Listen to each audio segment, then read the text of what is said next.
বুনিয়াদী ফ্যামিলিতে জন্মাইছেন, খুব রাজকীয় সন্তান আপনি বংশগতভাবেই, বাট ছোটবেলার কোন জিনিসটা আপনি এখন মিস করেন ঈদে?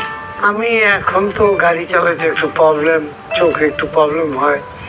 আগে আমার সবচেয়ে বেশি শখ ছিল, ছোটবেলা বিয়ের আগে আমি গাড়ি চালাইতে পছন্দ করতাম, সারাদিনই গাড়ি চালাইতাম। সকালবেলা গাড়িতে উঠতাম, রাত্রে 11টা-12টা বাজে গাড়ি থেকে নামতাম। হয়তো কোথাও খিদে লাগলে হয়তো গাড়িটা থামাইতাম, থামাই যে কোনো আত্মীয় স্বজনের বাড়ি, হয়তো কোনো আত্মীয় স্বজনের ভালো লাগতো, হয়তো আগে তো টেলিফোন ছিল না, বলার আগেই গিয়ে বাসায় গিয়ে উঠতাম, ওই খাবার টাবার দিত, খাই দিয়ে আবার চলতাম।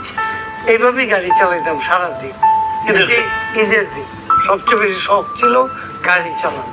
এই জন্য আপনার ভিতরে দেখি আপনি জীবনে এমন কোনো গাড়ি নেই যে চালাননি।